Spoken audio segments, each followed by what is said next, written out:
आगे लाडा तेन के हर काम में उसकी हेल्प करती है और इसी चक्कर में वो दोनों धीरे धीरे एक दूसरे के करीब आने लगते हैं।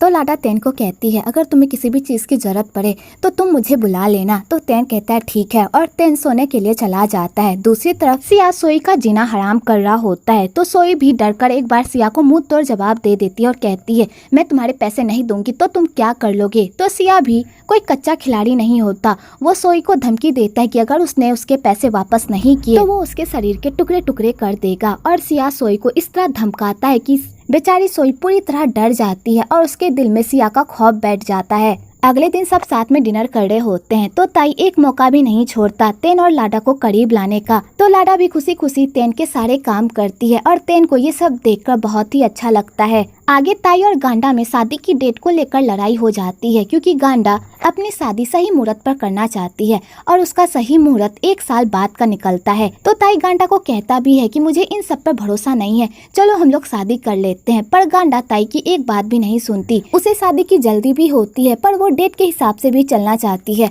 और इसी बात को लेकर दोनों में लड़ाई हो जाती है और गांडा मुंह फुलाकर वहाँ से चली जाती है। इधर सोनू चमचम में सेटल हो जाती है। इधर सोई को सिया से बहुत ही डर लग रहा होता है तो वो अपनी बेटी को कॉल करती है और उसे कहती है कि वो कुछ दिनों के लिए उसे अपने पास बुला ले। तो सोनू कहती है मम मैं आपको यहाँ पर नहीं बुला सकती, मैंने यहाँ पर एक छोटा सा कमरा लिया है और वैसे भी अभी तक मैं सेटल नहीं हुई हूँ तो मैं आपको यहाँ पर नहीं रख सकती। और सोनू ये कहकर कॉल कट कर देती है।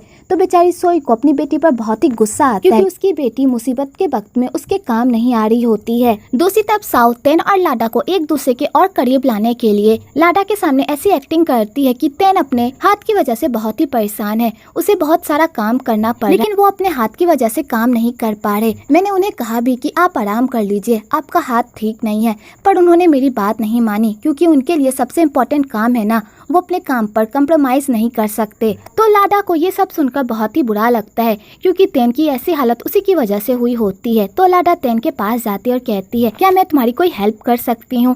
तो तेन इस मौके का फायदा उठाता है और कहता है अगर तुम मेरी हेल्प करना चाहती हो तो कर सकती हो। आगे लाडा तेन के काम में उसका हाथ बढ़ाती है और यहाँ पर फिर से ये दोनों एक दूसरे के करीब आ जाते हैं। वेल आपको यहाँ पर इन दोनों का क्यूट सा मोमेंट भी देखने को मिलेगा। आगे लाडा तेन के लिए खाना लेकर जाती है तो तेन उसे अपने हाथों से खाने की कोशिश करता है पर वो नहीं खा पाता। तो लाडा कहती है मैं तुम्हें खिला देती हूँ और लाडा बड़े ही प्यार से तेन को अपने हाथों से खाना खिलाती है। तो तेन को ये सब देखकर बहुत ही अच्छा लगता है जिस चक्कर में वो बहुत ज्यादा ही खा लेता है ताकि वो लाडा को अपने करीब रख सके। आगे लाडा सोफे पर सोई हुई होती है कि तभी उधर से तेन आता है और लाडा को सोते हुए देखकर उसे प्यार वाली नजरों से देखता रहता है और उसे माथे पर किस करता है और वो उसे किस करने ही वाला होता है कि तभी वहाँ पर काबी आ जाती है और अपने पापा को कहती है पापा आप लाडा के करीब जाकर क्या कर रहे थे। तो लाडा ये बात सुनकर पूरी तरह चौंक जाती है। तो तेन अपनी इस कलाकारी को छुपाने के लिए बहाना बनाने लगता है, वो बस लाडा को इसे ही देख रहा था और तेन ये कहते कहते अपने बालों को खुजलाने लगता है। तो कावी कहती है पापा आप रिसेंटली बहुत ही बाल खुजला रहे हो, क्या आपने बाल नहीं धोए हैं। तो तेन कहता है तुम्हें पता है ना मेरे हाथ में चोट लगी है जिस वजह से मैं अपने बाल नहीं धो पा रहा। तो कावी कहती है लाडा क्या तुम मेरे पापा के बाल धो दोगी। तो लाडा कहती है ठीक है। आगे लाडा और कावी दोनों मिलकर तेन का बाल धोते हैं तो तेन को ये सब देखकर बहुत ही अच्छा लगता है।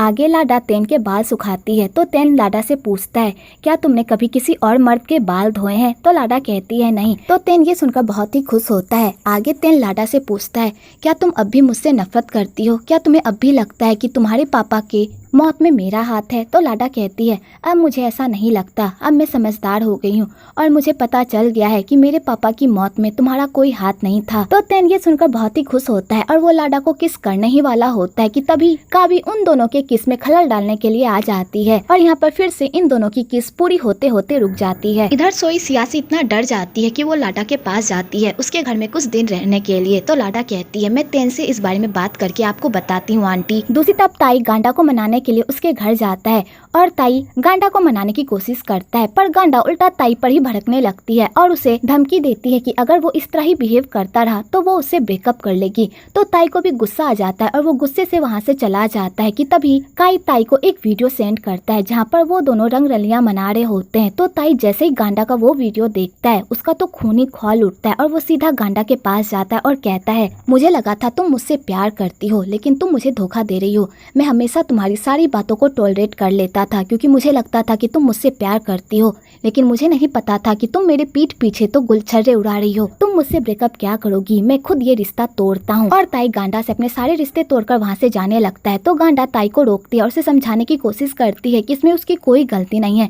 काई ने उसे धमकी दी थी कि अगर उसने उसके साथ एक रात नहीं बिताई तो वो हम दोनों का रिश्ता तोड़ देगा, इसलिए मुझे ये सब करना पड़ा। तो ताई कहता है तुमने बस एक झूठ छुपाने के लिए अपने शरीर का सौदा कर दिया, तुम जैसी लड़की मेरे लायक नहीं हो। और ताई गांडा से अपने सारे रिश्ते तोड़कर वहाँ से चला जाता है और गांडा देखती ही रह जाती है। इधर गांडा के पापा को भी उन दोनों के बारे में सब कुछ पता चल जाता है, पर वो उन दोनों के रिश्ते में कुछ भी नहीं कहते, क्योंकि उन्हें पता होता है कि उनकी बेटी गलत है और ताई सही है। आगे गांडा ताई के पास जाती है और उसे खींचकर एक थप्पड़ मारती है और कहती है तुमने मुझसे प्रॉमिस किया था ना कि अगर मैं तुम्हारे साथ एक रात बिताऊंगी तो तुम यहीं पर हमारा रिश्ता खत्म कर दोगे, फिर तुमने वो वीडियो ताई को क्यों भेजा। तो काई कहता है क्योंकि मैं तुमसे प्यार करता हूँ और मैं तुम्हें किसी और मर्द के साथ नहीं देख सकता। तुमने बहुत ही मेरे प्यार का फायदा उठा लिया, लेकिन अब मैं तुम्हें अपने आप से दूर जाने नहीं दूंगा। तो गांडा कहती है तुम्हें क्या लगता है कि ये सब करके तुम मुझे पालोगे, बिल्कुल भी नहीं। और गांडा काई को मारने लगती है। तो काई को भी गुस्सा आ जाता है और वो गांडा को खींचकर एक थप्पड़ मारता है और कहता है मैं तुमसे प्यार करता हूँ, इसका मतलब ये नहीं है कि तुम मेरा फायदा उठाती रहो। तुमने बस मेरा प्यार देखा है, मेरा जुनून नहीं देखा। अगर तुमने मेरे साथ कुछ भी ऐसा वैसा करने की कोशिश की तो मैं तुम्हें उसका पलटकर जवाब दूंगा। और काई गांडा के साथ बदतमीजी करने लगता है और उसके साथ जबरदस्ती सो जाता है। तो बेचारी गांडा चिल्लाती रह जाती है, पर कोई भी उसकी पुकार सुनने वाला नहीं होता। आगे ताई बहुत ही परेशान रहता है, तो वो सोनू से मिलने के लिए उसके घर जाता है, पर उसकी हिम्मत ही नहीं होती कि वो उसके घर के अंदर जाए। इधर सोनू का हाल भी बहुत बुरा रहता है, वो भी ताई को बहुत मिस कर रही होती है, पर वो चाहकर भी ताई के करीब नहीं जा सकती, क्योंकि उसे पता होता है कि ताई उससे प्यार नहीं करता बल्कि गांडा से प्यार करता है और वो दो प्यार करने वालों के बीच नहीं आ सकती। अगली सुबह ताई फिर से सोनू से मिलने के लिए होटल जाता है, तो उसे वहाँ जाकर पता चलता है कि सोनू ने यहाँ पर काम छोड़ दिया है। तो ताई को ये बात जानकर बहुत ही अजीब लगता है कि तभी उधर से तैन आता है और ताई से पूछता है तुम यहाँ पर क्या कर रहे हो, खाना खाने आए हो। तो ताई कहता है नहीं, मैं खाना खाने नहीं आया, मैं सोनू से मिलने आया हूँ, लेकिन मुझे पता चला कि उसने यहाँ पर काम छोड़ दिया है। क्या भाई आपको पता है कि वो कहाँ पर काम करने गई है। तो तैन का मन तो होता है कि वो ताई को बता दे कि सोनू कहाँ पर गई है, पर वो सोनू की प्रॉमिस से बंधा होता है, जिस वजह से वो ताई को कुछ भी नहीं बता पाता। इधर सोनू अपने नए नंबर से लाडा को कॉल करती है और लाडा को कहती है ये मेरा नया नंबर है, इसे सेव कर लो और हाँ इस बारे में किसी को भी मत बताना, खासकर ताई को। तो लाडा कहती है ठीक है। और लाडा सोनू से पूछने ही वाली होती है कि आप कहाँ पर काम करने के लिए गई हैं, कि तभी वहाँ पर ताई आ जाता है और वो सोनू का नाम सुनकर बहुत ही खुश होता है और वो लाडा से पूछता है तुम मुझसे पूछो ना कि वो कहाँ पर काम करने के लिए गई है। तो लाडा ये बात पूछने ही वाली होती है, उससे पहले ही सोनू का कॉल कट जाता है। तो ताई लाडा से पूछता है सोनू ने तुम्हें किस नंबर से कॉल किया है। तो लाडा ताई को झूठ बोलती है कि सोनू ने अपने पुराने नंबर से ही कॉल किया है और लाडा ताई को सोनू का नया नंबर नहीं बताती और बेचारा ताई पूरी तरह परेशान रहता है कि वो सोनू से कांटेक्ट करे तो करे कैसे। इधर लाडा बहुत ही परेशान बैठी हुई होती है कि तभी वहाँ पर तैन आता है और लाडा से पूछता है तुम इतनी परेशान क्यों हो। तो लाडा कहती है आंटी सोई कुछ दिनों के लिए यहाँ पर रहना चाहती है, क्या मैं उन्हें यहाँ पर रहने के लिए बुला लूँ। तो तैन कहता है इसमें पूछने की क्या जरूरत है, अगर तुम्हारी आंटी यहाँ पर कुछ दिनों के लिए रहना चाहती है तो वो बेशक आकर यहाँ पर रह सकती है। वैसे भी ये घर बहुत बड़ा है और यहाँ पर बहुत सारे रूम खाली भी हैं, तो तुम्हारी आंटी यहाँ पर रह सकती है, मुझे कोई प्रॉब्लम नहीं होगी। तो लाडा ये सुनकर बहुत ही खुश हो जाती है।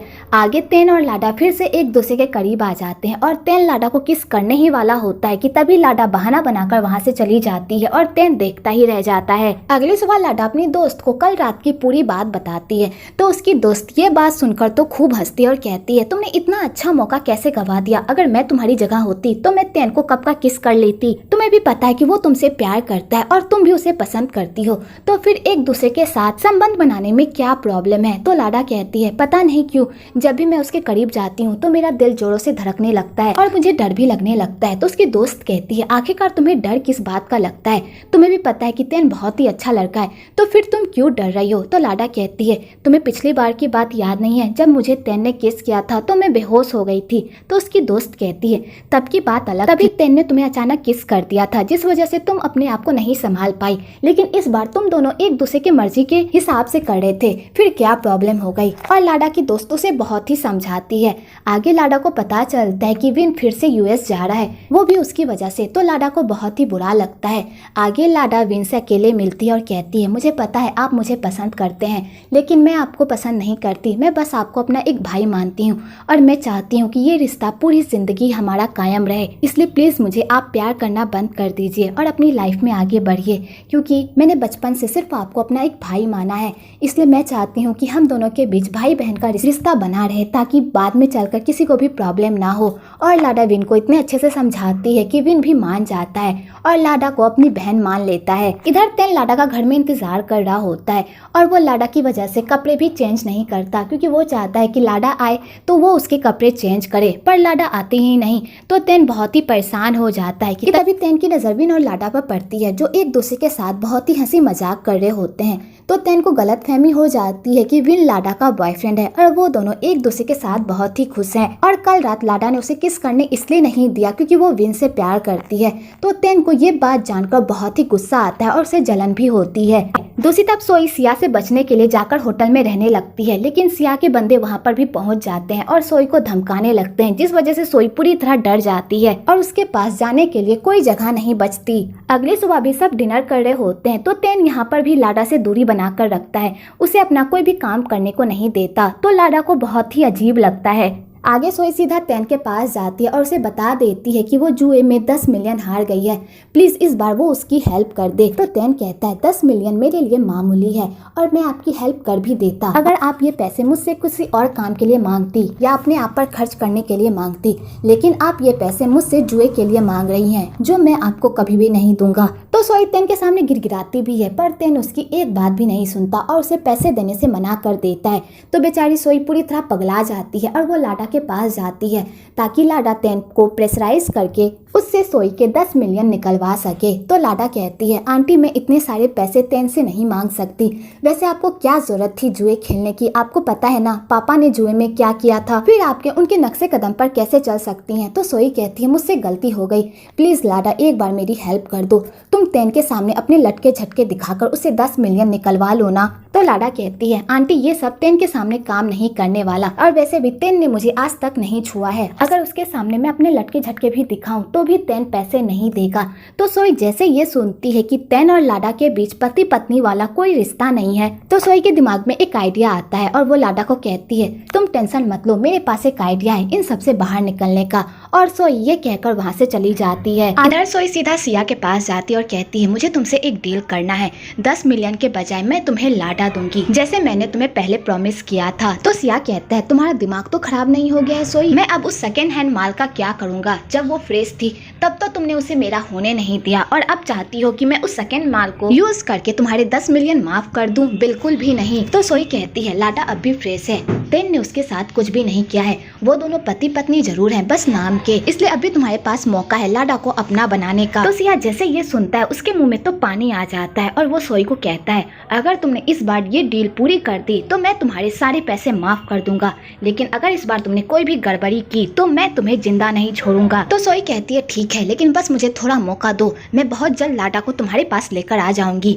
और सोई सिया के साथ ये डील करके वहाँ से चली जाती है। मुझे तो सोई पर बहुत ही गुस्सा आता है, अगर लाडा की जगह उसकी खुद की बेटी होती तो क्या वो अपनी खुद की बेटी का सौदा करती। आगे लाडा को भी अपनी आंटी के लिए बहुत बुरा लगता है, तो वो तेन से अपनी आंटी के लिए पैसे मांगती है, पर तेन पैसे देने से मना कर देता है और कहता है मेरे लिए इतने सारे पैसे कोई मायने नहीं रखते, लेकिन मैं जुआरियों के पीछे अपना पैसा बर्बाद नहीं कर सकता। तो लाडा ये बात अपने दिल पर ले लेती है और उसे लगता है कि तेन उसके पापा को भी उसी नजर से देखता है, क्योंकि उसके पापा भी तो जुआरी थे। और लाडा इसी बात से तेन से गुस्सा होकर वहाँ से चली जाती